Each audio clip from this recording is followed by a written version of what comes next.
Hola amigos, bienvenidos a Libro Gusano, el canal donde se ven cosas de libros, cosas en general.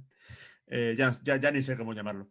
El de hoy es un programa muy especial, muy especial, porque me va a permitir dos cosas. La primera es hacer una entrevista en inglés, lo cual da un poquito de miedo. No soy pro, ¿vale? Así que, por favor, no me lo tengáis en mucha consideración si cometo algún error. Y la segunda es hablar con un autor con el que he tenido cierto contacto por un gusto afín por las películas. Ya sabéis que a mí, entre el cine y la literatura, no sabría cuál elegir. Y entonces me alegra mucho hablar con este autor porque en verdad mezcla un poquito las dos cosas. Vale, no voy a hacer esperar más porque me está escuchando hablar español y, y yo creo que es un poco incómodo. Hoy tenemos a Timon Singh, autor de Born to be Bad. Hello, Timon. Hey, Jorge, how's it going? I'm good, thank you. Right, again, thank you for accepting doing this with me. Thank you for, wasting a bit of time in order to do this. You're very welcome. You're very welcome. Don't worry. First question I ask to each guest is, I think it's the most important one. How are you, Timon? I mean, in terms of, the pandemic, are you safe? You feel okay? Are you coping with this? Okay, I don't know. Yeah, I mean, I'm fine. I just live here with my wife and two dogs, so we're totally fine. I had my first vaccination today, and it went great. So yeah, I mean, I'm very lucky. I've just been working at my day job because I work for the BFI, the British Film Institute. So I work with cinemas. But yeah, I've been working all through the pandemic, even though cinemas have been closed. We've been trying to keep them operating here in the UK. So yeah, it's just been ongoing for the past 14 months, but it has felt like a long time.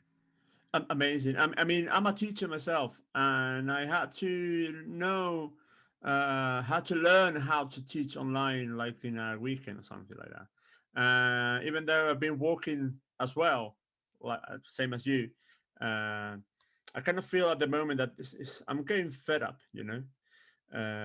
I'm a bit fed up. I mean, here in the UK, things are slowly opening up. So last week, all the cinemas opened and bars opened. So, I've been to the movies a couple of times, which was great. I've been out with my wife for a few drinks.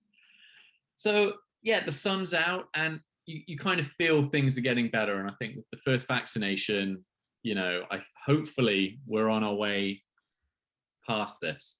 Yes. I think it's going to be a good summer. Yeah. At least better than the last one, hopefully. Mm. Right. So, the second thing I'm going to ask you to do, apart from the selection of books that I asked you just a couple of minutes ago, is, as I've got both of your books here. Okay. I look like Moses. I'm going to ask you to think about one film. Okay. Since it's your specialty films. And at the end of the talk, I'm going to buy that film. Simple as that. Okay. Okay, so no pressure. Right.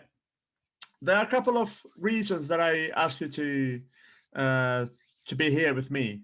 The first one, because you're a writer. You're a writer. You're an author. You've got 2 books. And amazing, well done. I only read the first one. The second one got here today, so I haven't had the chance to read it. You are very lucky with that white one. That turns out that was a printing error with Amazon. It's meant to be a black cover like the first one, and apparently they now have the right printing files. But yeah, that white one is going to be very rare. Amazing. Yeah, kind of like, I don't know.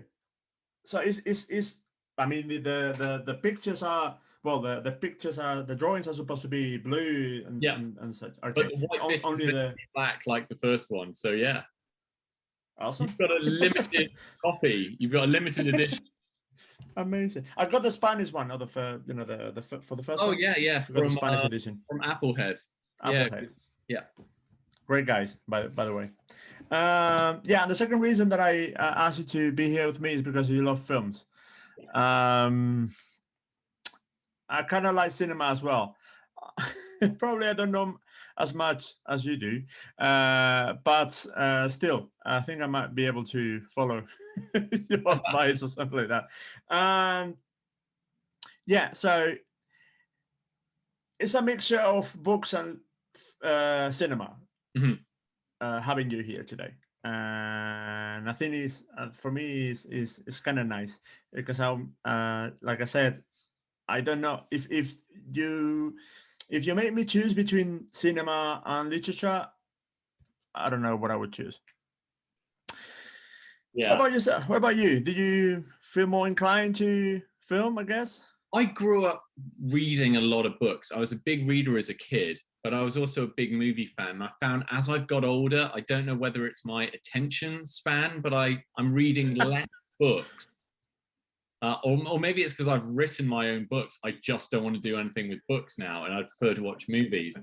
But the books I do tend to get are coffee table books about films. So something like, a big book like this, The Good, the Tough, and the Deadly. It's just an encyclopedia on action films. So like that. But that's for reference. I mean, you don't go to sleep and then I'm gonna read 10 pages of this and before. What was the last book I read? Actually, I'm reading Helen O'Hara's Women in Hollywood. It's all about female filmmakers from the birth of Hollywood and how women have had to struggle in, to make films. So like if a female director makes a flop, she'll never work again. Whereas so many male directors made flops and just repeatedly made movies. I'm making millions out of it. So. Yeah, so that's what I'm reading at the moment. That's what's next to my bed. Right.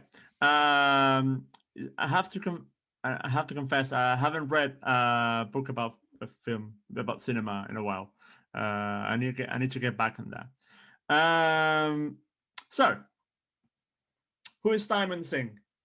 I'm sorry, I'm not, like I said, I'm not an interviewer like you are, because both of your books are based on interviews. So please bear with me, okay? That's fine. That is a deep, philosophical, wide-ranging question. I think you just have to be more specific. So you said, let's talk about your day job, because you mentioned that you work for BFI. Yep. So what do you do for them? Like, do you... So I work on the marketing team for the BFI Film Audience Network. And the Film Audience Network is basically a network of independent cinemas. Mm-hmm. What we do is we support them through funds from the BFI, and we help promote independent films to encourage independent cinemas to show Indian foreign language titles that they might see as a bit of a risk. Right. So, cinemas want to get as many bums on seats as possible. So they'll show the big Marvel films, your Fast and Furious 9s, but we try and encourage them to show smaller films like Another Round with Mads Mikkelsen that got the best foreign language Oscar. Films like Limbo, that's an upcoming film by Ben Sharrock about asylum seekers living in Scotland. So it's smaller independent films, and we're trying to get them to show that alongside things like Godzilla versus Kong. Have you? Well, yeah. Have you worked in the past with any Spanish producers or filmmakers? Or no, not so much. I was invited to CultureCon in Madrid a couple of years ago, so I know those guys and people like Paco Fox who produce and write lots of their films, and he also runs CultureCon as well as part of that main team.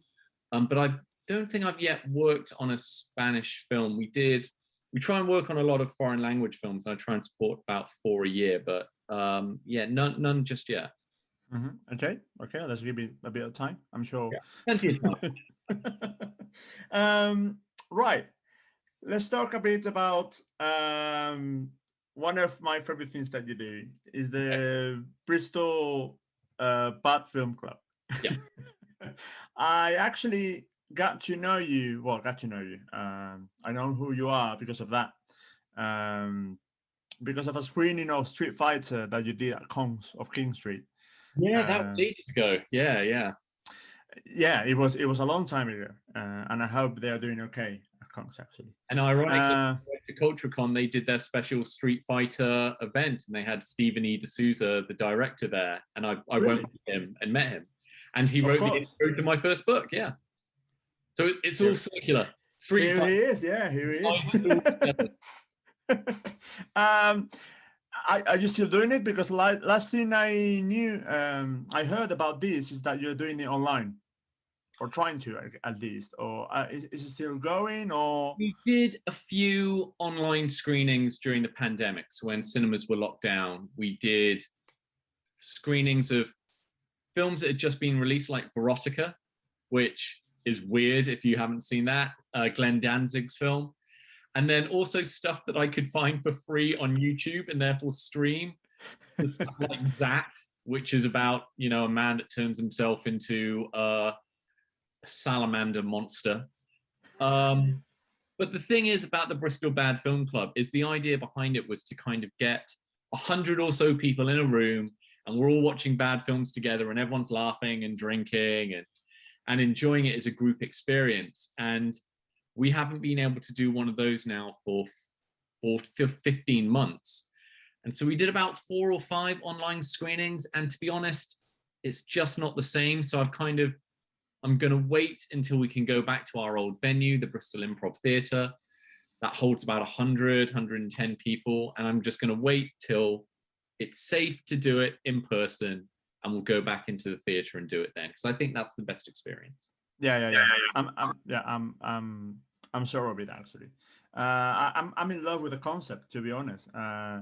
It's like something you do with your friends. You gather and you pick up a bad film, and then you play it and laugh for for a couple of hours, wherever it takes. I don't know. I just love it. Did you? I also you choose the venue quite. How can I say it? It's not a random venue for the screenings. You, at least with Kongs, I guess it had a video game vibe that helped for the Street Fighter screening, I guess. So back in the day, we used to move from venue to venue and kind of try and tailor it around the film. So we did Star Crash with David Hasselhoff and Christopher Plummer, and we did it in the Bristol Planetarium. So you got 100 people in this big kind of planetarium, and we're just watching a rubbish film. And we did Shark Attack 3 with John Barrowman on a boat. And then for Street Fighter, we did it in Kongs, which is a bar/old arcade thing. Yeah. That got really hard, just finding a venue to kind of tailor around the film. So for about the past 3 or 4 years, we've just been doing it in the Bristol Improv Theatre, which is kind of a small theatre, seats 100. You can project your film onto the wall. They've got a bar. It's nice and dark and quiet, and it's just the perfect venue. And then if we're doing something really big, like when we've had Tommy Wiseau and Greg Sestero in town, amazing, and we do big film screenings of The Room, there is a theatre in Bristol that holds about 300 people, and we rent that one out. But generally for our monthly events, we just do the Improv Theatre that holds about 100, 110. Okay. I guess going to the same place gives you a sense of familiarity of I don't know. Yeah, feels like home knows where it sometimes. is, and they're not like, okay, where is it this month? Planetarium, is it a boat? Everyone just knows where it's going to be each month, so it's simpler. Amazing. I don't know. Do you have any good memories about specific screening or? I mean, it's always an adventure when you have Tommy Wiseau in town. He's been to Bristol twice now, and people go nuts for him, man. It's incredible watching the turnout, and he's there signing everything. But yeah, taking Tommy, Greg, and when we had the writers and directors of their film Best Friends, when they were doing screenings of that in Bristol, Chris and Justin McGregor, we took them kind of out, you know, on the town, on King Street, actually. Right. I took them to, oh my God, I'm blanking on the bar. There's a bar next to the Bristol Old Vic. And in the bar, there are headshots of actors. It's Renato's. It's a pizzeria. Yeah, all right. Of every actor that's gone on performed Is in it, the Old Vic. is it pink? Because I remember it pink. I don't know why. Bluey Maybe purple on the outside, yeah. Right, yeah. So I took Tommy in there and we had a drink. And basically there's headshots of actors everywhere, like Patrick Stewart and Joseph Fiennes and Barbara Windsor. And I think he found it very interesting just to see all the actors who had started off in Bristol in the Bristol Old Vic. But yeah, we just had students coming up just going, that guy looks like Tommy Wiseau. And I was like, that is Tommy. Amazing venue next to the Old Vic. Yeah. Bristol has a good, I don't know how to call it in English. It's called cantera in Spanish. It's like when a good, many good actors have studied in, started their careers in Bristol. It's a theatrical town, yeah. The Bristol Old Vic is a theatre and an acting school. So lots of young British actors start off there or, you know, do plays there. And then there's also an Old Vic in London. So it's kind of Bristol and London where lots of actors get their stage training and then they go into TV films and other things.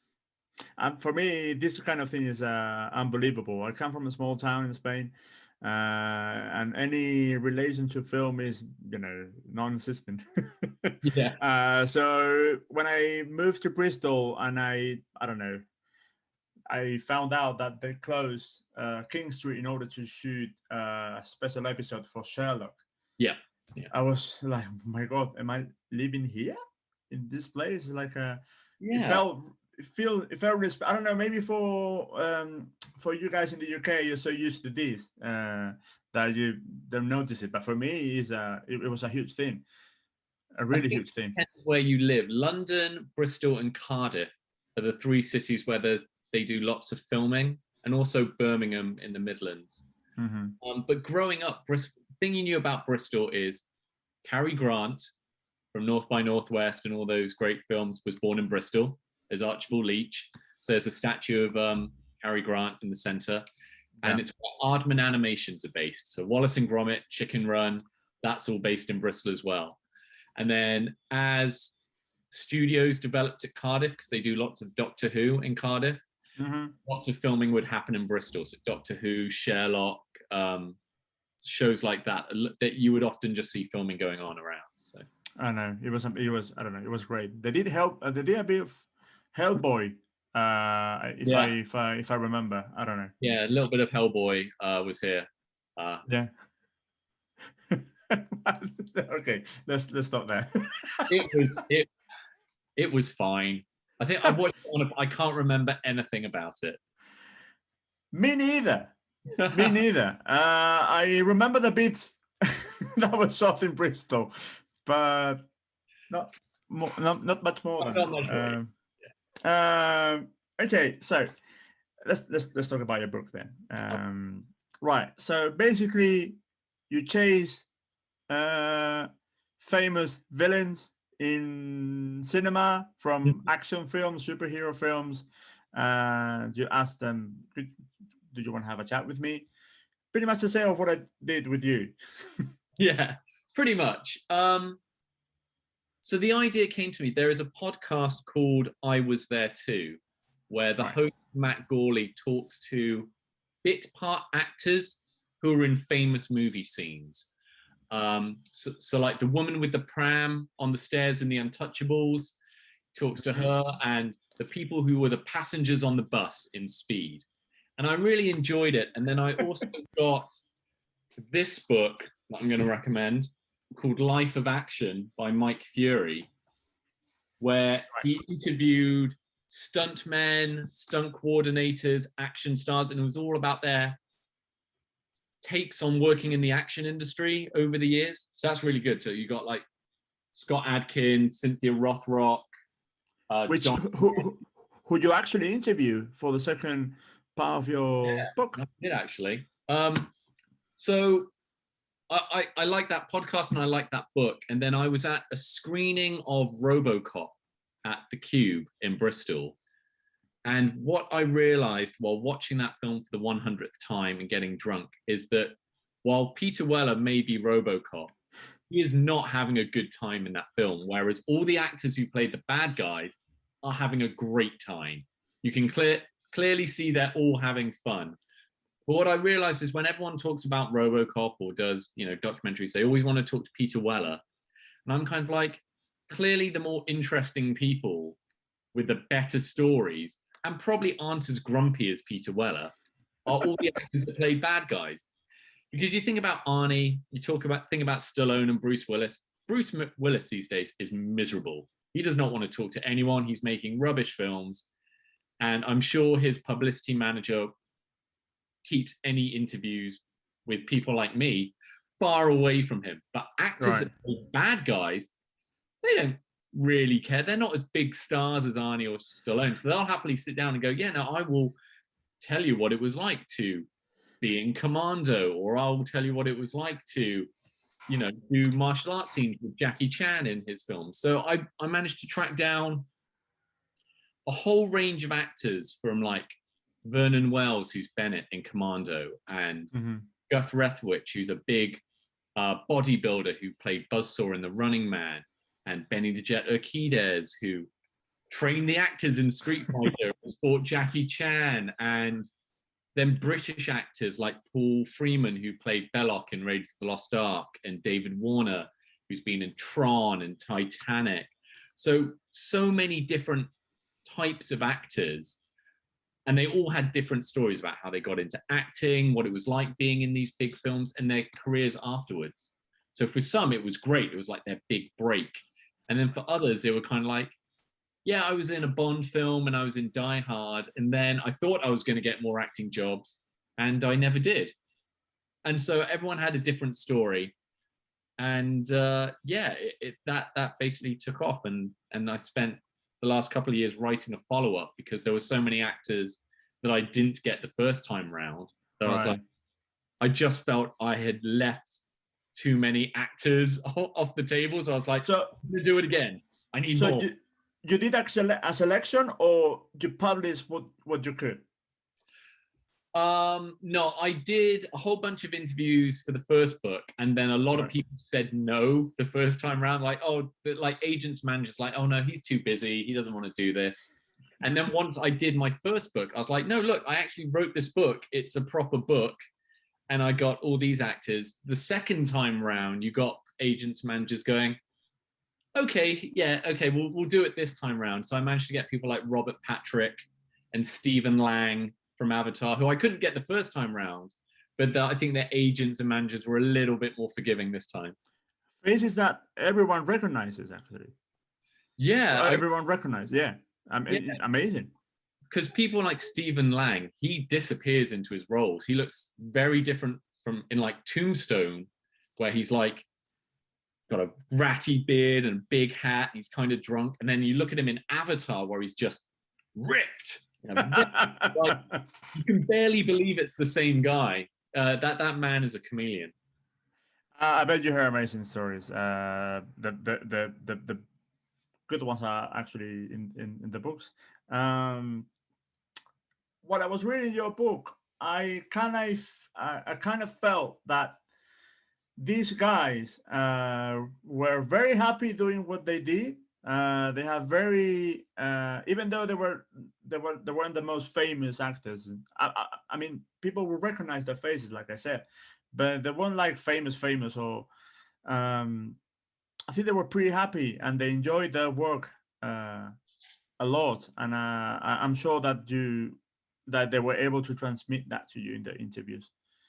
Yeah, especially because many of them move from different departments. So Al Leon, who everyone will know, if you watched Up Growing action films, he was always the Asian henchman with his long hair and mustache. He's there in Die Hard, he's there in Lethal Weapon, Big Trouble in Little China.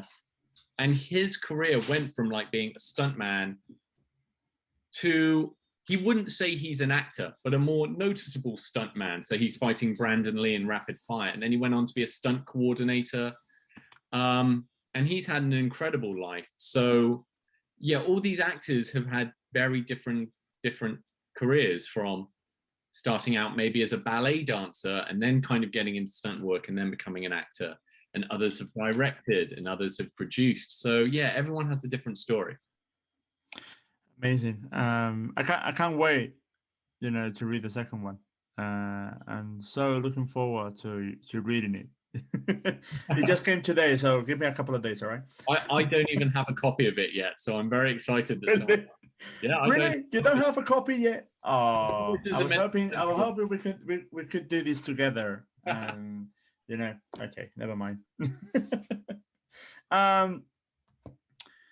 There's also a documentary, if I'm not wrong, if I'm not mistaken.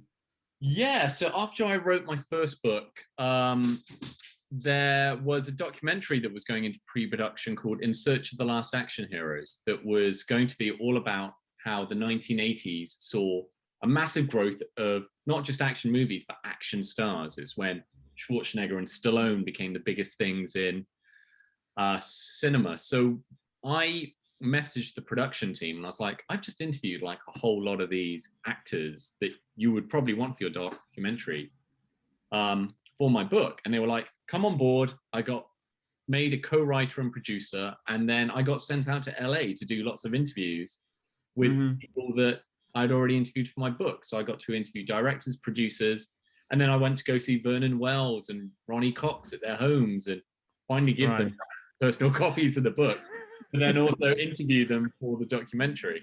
So that was good fun. And I think it's now out on Amazon Prime, so you can watch it if you've got Amazon Prime. Yeah, maybe in Amazon Prime UK. I'm not sure about Spain. Probably not. It's just come out on the UK one, so depending on where you are watching this, I know you can definitely rent it on Amazon Prime or iTunes or whatever. If you can rent it, that's fine.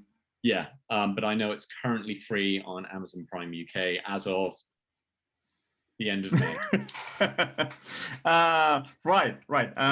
Amazing, Timon. Honestly, good work. Thank you. It was all luck, honestly. I don't know. When I was out in LA, sat in front of, people like Stephen E. D'Souza and, heads of Millennium Studios that produced the Expendable films, I was like, I don't actually know how I ended up here.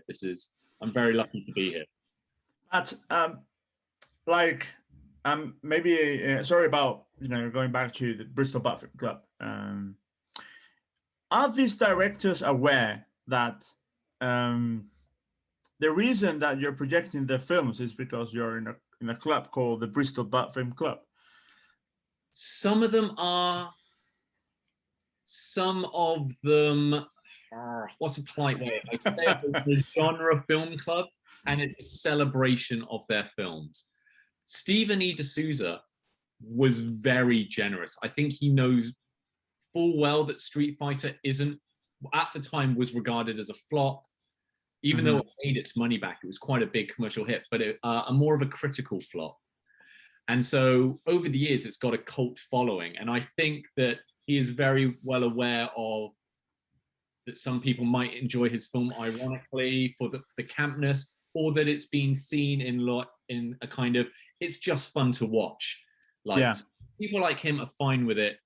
People like Tommy Wiseau or Neil Breen, who are a little bit more protective of their film, you're kind of like, look, I just want to show your film to 350 people and you'll get 30% of the box office.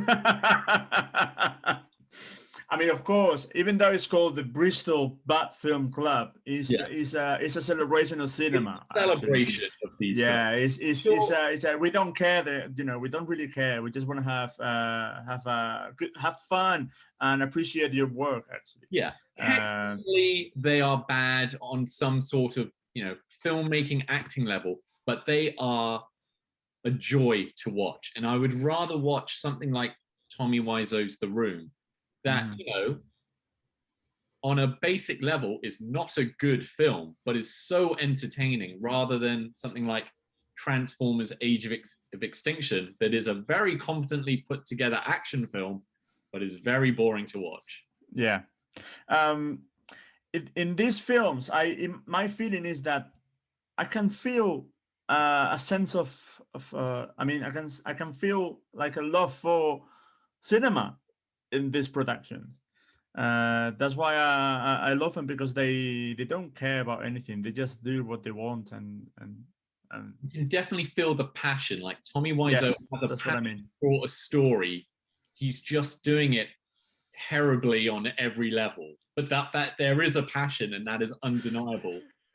He's just not a competent enough director, script writer, or actor to put that story across. But we still love him. Yeah. So hopefully you get on with this club after the pandemic. Yeah, hopefully August, September, we can do in-person events again, and I can't wait. Oh, great. Right. Let's talk about books or absolutely things like that. This is the little game that I do with the guests. If you want me, I'll start. For those who don't know, what we're doing is each of us select 10 books. We take turns in order to show them to the camera and just talk a bit about them. It's gonna be a nice mixture of fiction and not fiction, actually. And kind of I cannot wait, actually. So the first one is my favorite writer. Is Stephen King. This one is great. It's a Cycle of the Werewolf. I don't know if you read it or if you heard of it or not. I don't think I've even heard of it. I read a bit of Stephen King when I was a teenager, when I was really getting into horror films. But it was the big ones, you know, your right. And not this very thin books, right? I mean the thick ones. Yeah, one way like I've made a terrible mistake, but people say it's this is considered the according to this, it's considered the best horror novel since Edgar Allan Poe. I mean, that's a bold claim considering I've never heard of it. But yeah. And the illustrations are by Bernie Wrightson, who was a very famous illustrator. So it's a kind of nice edition. Okay. And I want to show you, because I never shown to anyone on camera what I have here. Do I have it? Yeah. Like I said, Stephen King is my favorite writer. So I'm kind of, I've read all of his books, okay? But now I kind of want to buy them all. And I've had this in my wallet for years. Oh, wow. A list. All his books. It's a list. You can see how not, how unclean this is. I thought he had written a lot more books than that. That only looks like it's about 60 books. I thought we're in triple figures now with Stephen King. Yeah, nearly there. Nearly there. We are. It gets to Sleeping Beauties, which is the last one from this. So since Sleeping Beauties got out, okay, I've had this list in my wallet. Okay, I've had it. I've bought all of them since that one. So I don't need a list for that, you know. But yeah, I've carried this for a long time, and I'm not sure if I'm gonna have all of his books ever. I hope so. Anyway, I'm waiting for, you know, secondhand stores or things like that to buy them. Sorry, I was kind of boring you, I guess, with my little. No, that's good. I love hearing about people being completionists. When I was 19, I think I read every Tom Clancy novel in a year. I think I just started at Hunt for Red October and then worked my way to whatever the last one was that came out that year. I think it was The Bear and the Dragon, where Jack Ryan's president and there's a war between China and Russia. So right. I was like, yeah, let's just read all the Jack Ryan books. And I think I've read every Lee Child's Jack Reacher books. Basically, not even one. Not even one. I airport thriller trash, kind of where you're like, this is great, I'm going to read every page, and you close the book and you immediately forget about it. Yeah, they're like, I don't know, 15, 16 of them. Something like, yeah, think about, let's say 18 Jack Reacher books by Lee Child. Yeah. And when it comes to film, do you have I don't know, a director or an actor that you want to possess everything that he's done, or?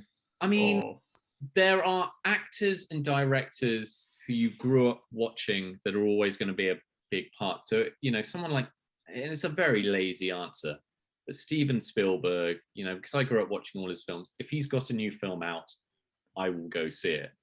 Right. And I think in this age of streaming, where so many actors do TV shows and so many TV actors do movies, I think when there's a movie with a bona fide TV star like Tom Hanks, Denzel Washington, Tom Cruise, it's like, yeah, I'm going to see what insanity Tom Cruise is putting himself through to entertain us. Let's do it. Right. Just a motorcycle off a cliff. I'm there. Be careful. He's going to fly on screen, but it's going to be very spectacular. So you're not a collector. You know, you're not. I mean, I've got a lot of Blu-rays and like box sets and everything, and I think I used to be a little bit more obsessive when I was younger, but now when space is at a premium and it's kind of like I don't have room for everything, I kind of go to and go, I haven't read that in years, I'm never going to rewatch that. Yeah, no, I don't think I'm as obsessive a collector as I used to be. I think you have like box sets of like all the Star Trek series, and now it's like it's all on Netflix, so I'm kind of like, am I ever going to watch these box sets again? Or if I'm watching Star Trek, am I just going to put on Netflix? I'm just going to put on Netflix. But what if you really have the urge, you know, to watch something in particular, and you know you have it, but it's not anywhere? So I mean, that's why I still have a lot of Blu-rays and DVDs, like all my Bruce Lee and Jackie Chan, you know, martial arts films, all my Jet Li films. You can't really get them on any streaming platforms, and because there's so many cut international versions, and sometimes ones they have up are just the dubbed version. So all of my Hong Kong cinema I've still got, that's not going anywhere. And then obviously, as someone who watches lots of B movies and trash, I've got, you know, lots of cult films, and I've got like all the nice Arrow Blu-rays that they do of like re-releases like Invasion of the Body Snatchers or The Thing.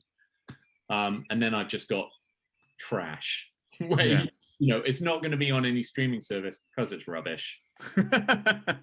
Oh, those Arrow editions are amazing. You've got the Waterworld with 3 different cuts of Waterworld. No one needs 3 different cuts of Waterworld, but I had to have it.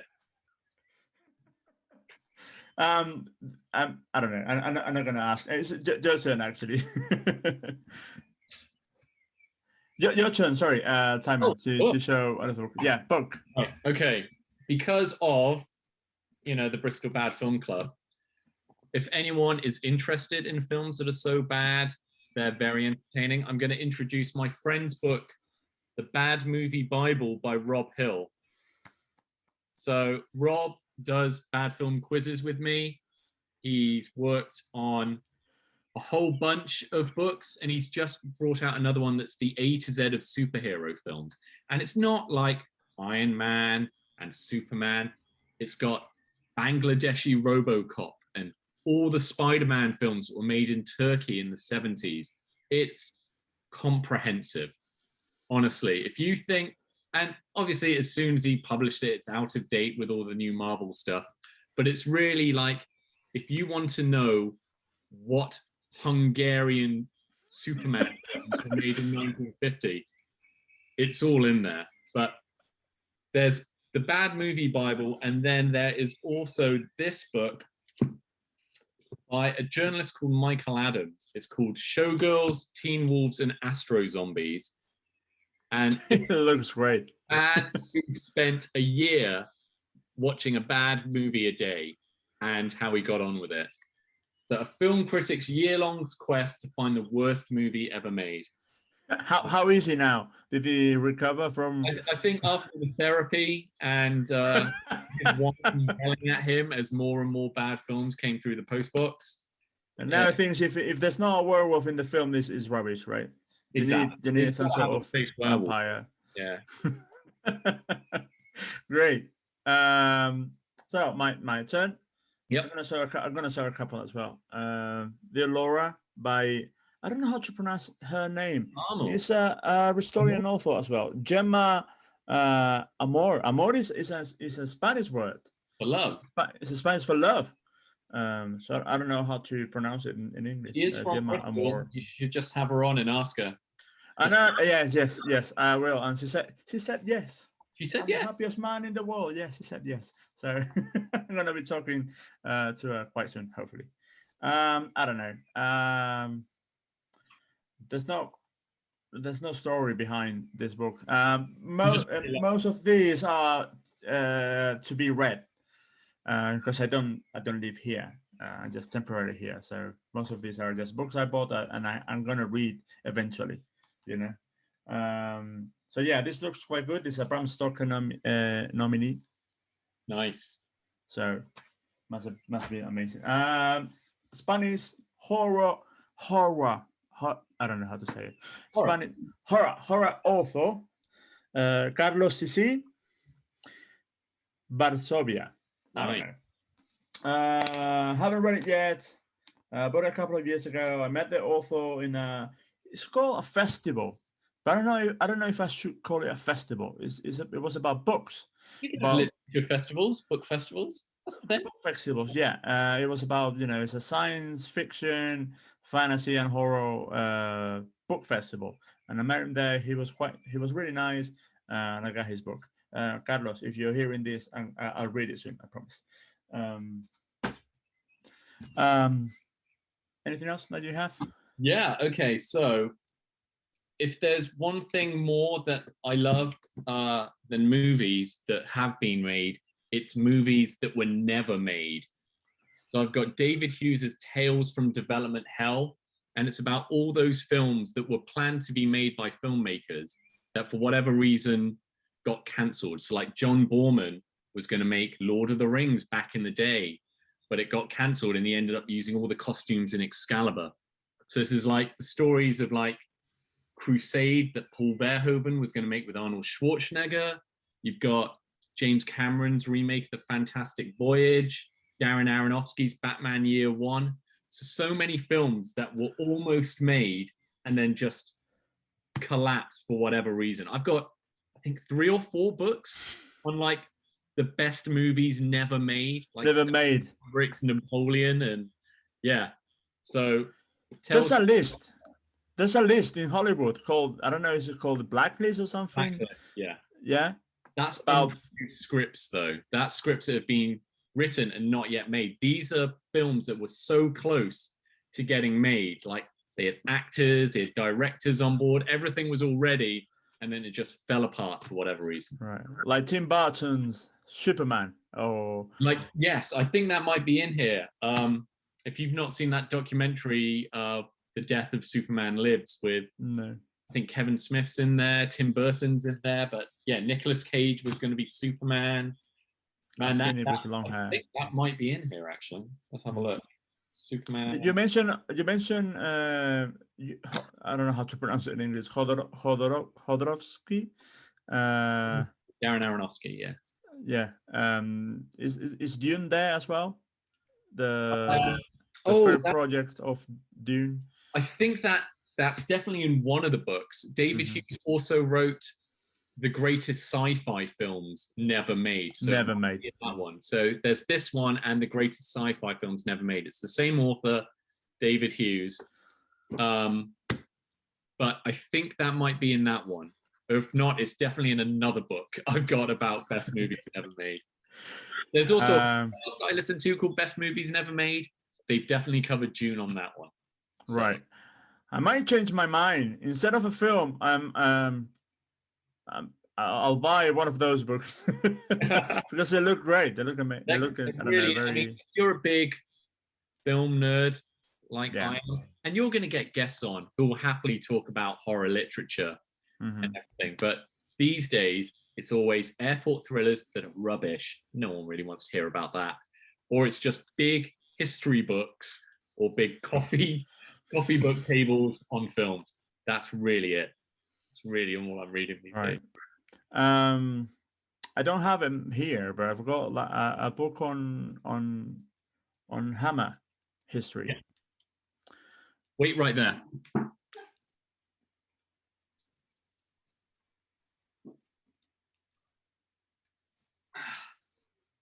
So, books on Hammer history. I've got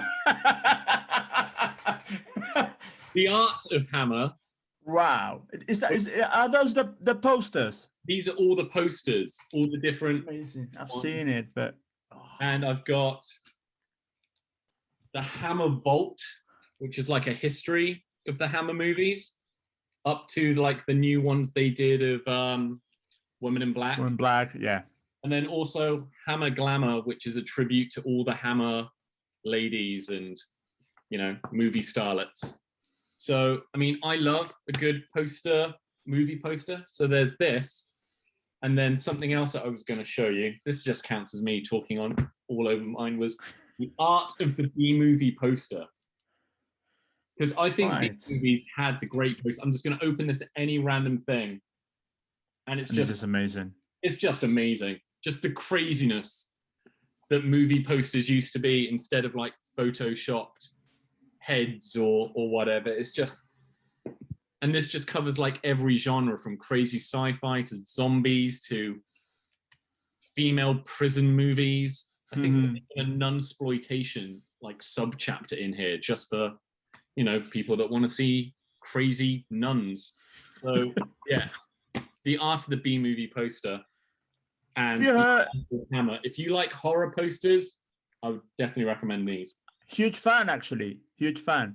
Yeah. Have you heard about the guy that did posters in it was an African country?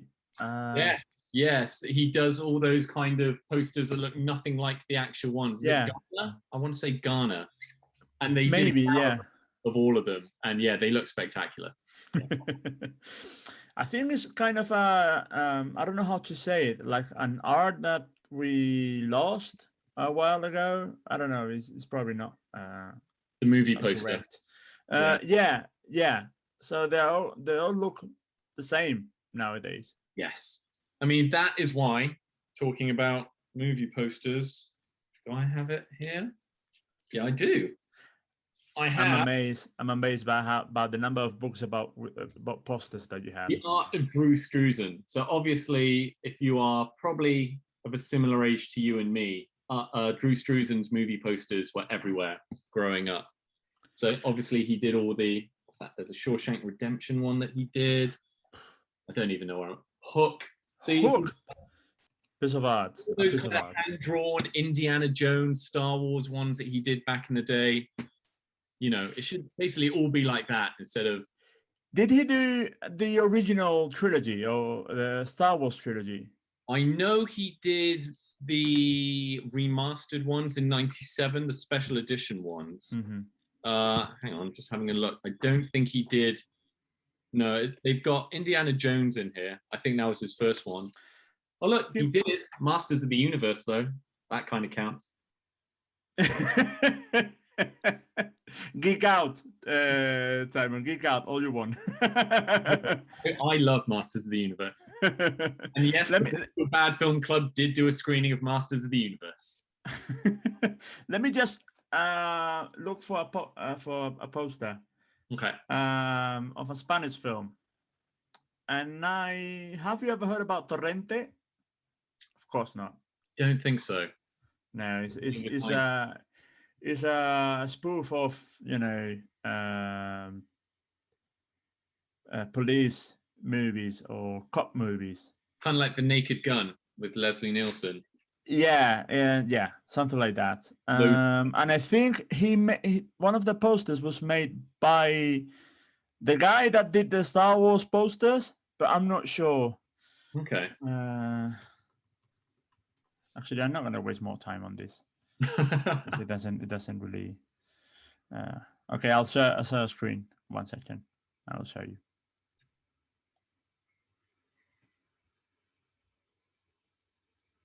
Here it is. It's on your right. It does look kind of like it, doesn't it? In that kind of hand-drawn way. I'm guessing it may not be. Maybe they wanted to hire him and they couldn't afford it, so they just kind of emulated it. Yeah, it does look similar, doesn't it? Yeah. Sorry about that.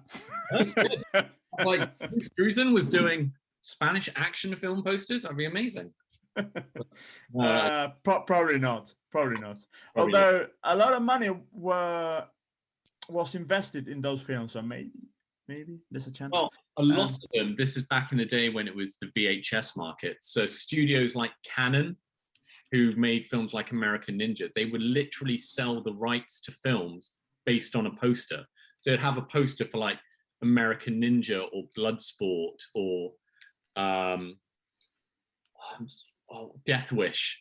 And then they would just, we're going to make Death Wish. Who wants the rights to it? And they would just sell the rights to foreign markets for like millions. And then they go, right, we've got to make this now. And then we'll just be a big hit on VHS. But so many movies in the 80s were just sold off the back of the poster. So I think that's probably why the posters from that period are just the most insane ones. The film never delivered on what the poster showed, but they were just incredibly creative and exciting. There's actually Applehead. I've got 4 books about Canon. 2 of them are Canon films. Yeah, 2 of them are non-fiction. They tell you their history. One of them is with posters. It's like posters, like you just said. They were amazing. They had to be amazing in order to, to sell the rights to. I don't know how to say it, sorry. Like I said, my level of English is deteriorating with time. And there's another one, a fiction book about Canon films as well. So I'll have to see if I'll have to track them down. I kind of feel that it's not okay to share this with you. I'll just tell you about other film books that I have. Do it. I've got one written by Judd Apatow. Oh, Judd Apatow, nice. Okay. It's the same style as your book, actually. He interviews comedians, legends of comedy, and it was very interesting, actually, like yours. I remember because for a website that I used to. There was this website I used to write for, and I kind of wanted to do an article on James Bond's films. So I read a couple of books about James Bond. Douglas MacKay was his name? I don't know. I can't remember it. The guy that did the books, yeah. Oh, the books. Ian Fleming. Pardon? Ian Fleming.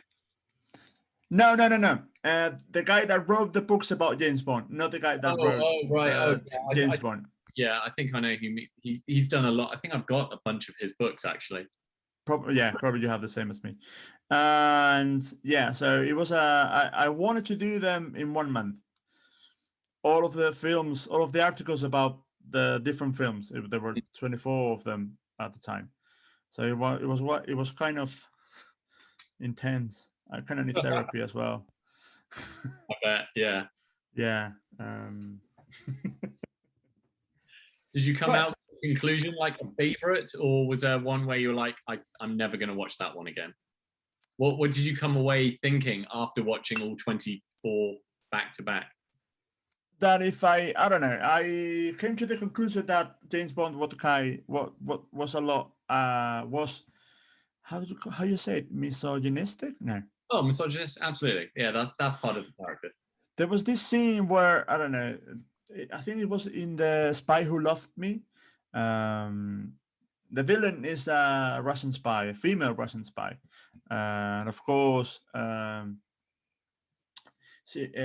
she won't fall in love with Bond. You know, that's why she's like the main antagonist there, because Is she kind of he killed her boyfriend in the beginning because her boyfriend sent to kill him in the Alps, and maybe I don't remember it actually. There was this scene where they eventually she confesses her love to James Bond. Sorry, I'm gone, but I'll be back. Yeah, I'll be back. And she goes to his room and she confesses her love, right? And but right after that, he asks her to hide in the closet. And while she's in there, another spy knocks on the door. yeah, And they actually, I don't know, snuggle. I know this one. So I think this is The Man with the Golden Gun, and Maybe.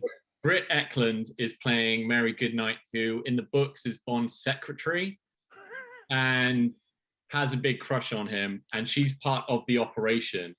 And then Maud Adams, who's playing Scaramanga's girlfriend, comes to the door and he puts Goodnight in the closet and then seduces Scaramanga's girlfriend to get information out of her. And then basically the next morning he lets Goodnight out.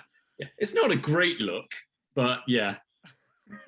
And she was about to protest, and Bond was like, "It's okay, you'll have your it'll be your turn soon enough." I don't know. I don't remember. I don't think he glosses over it very well. But yeah, I love Daniel Craig films. I cannot really decide who's a better Bond. I guess in the UK you have you kind of love Sean Connery.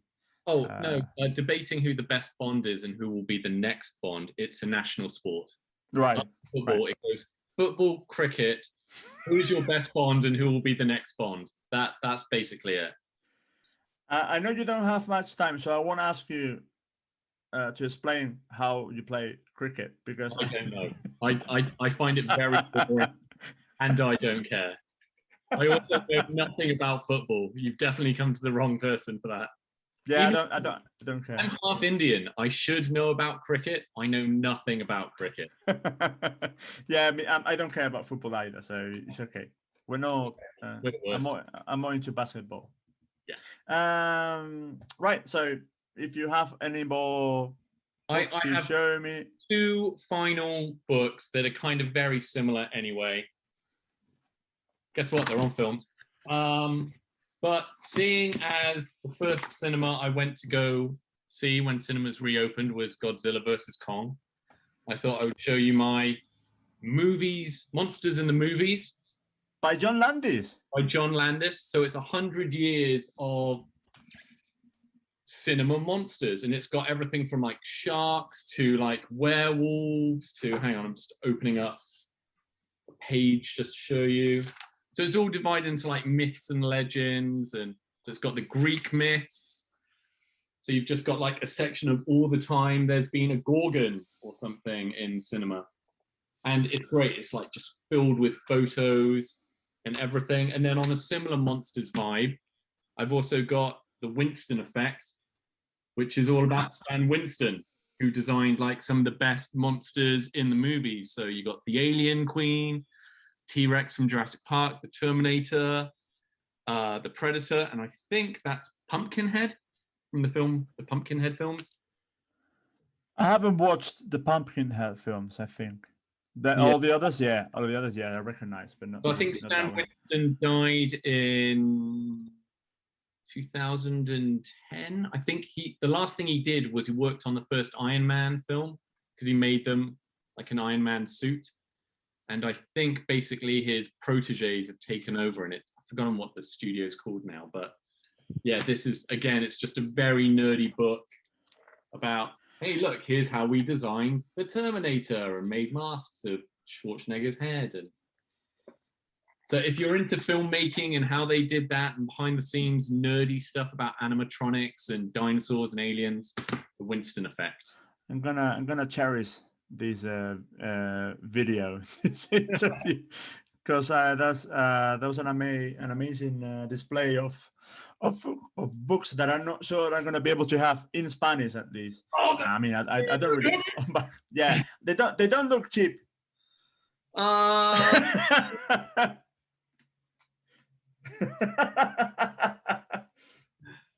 No, they're great. No, they're fascinating. If you're in kind of just, I am, yeah. Actually, that kind of stuff, horror films, all the way, amazing. Yeah. Well, not just horror, monsters and you know, things like that. So I don't know, which film do you want me to buy? Did you decide? I mean, I'll buy it right now. I was thinking about this and I was like, look, everyone should see something they've never seen before. So I think because of my role as curator of the Bristol Bad Film Club, you should seek out a film called Miami Connection. And it's about a Taekwondo rock band in Florida who get caught up with some drug smuggling ninjas.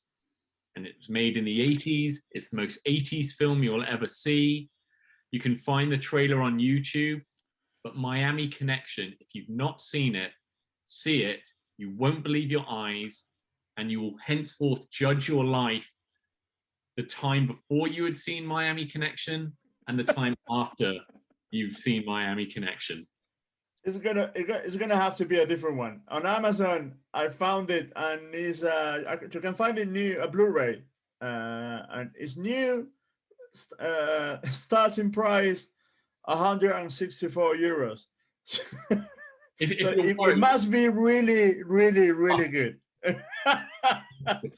Just watch the trailer on YouTube, and after watching the trailer, if you're not like, you know what, I am going to splurge out for that, or just rent it. I'm sure you can find it online. Yeah. Somewhere. Just rent it, whatever it's worth, $3.99 for like 48 hours. You'll watch it 5 times in 48 hours. Right. Is it you the guy selling? Is it you the guy selling the film on Amazon? Yeah, it's my copy that I'm trying to flog. Right. I'm not gonna, you know, I don't know how to say this. Steal more time from you. Thank you very much, Simon. More than like I said, I'm sorry. I'm sure this wasn't productive or anything. I very rarely do anything productive, especially when it comes to talking to about films. It's incredibly unproductive. I just love doing it. Yeah, amazing. Thank you very much. Again, did you have a copy of at least your first book there?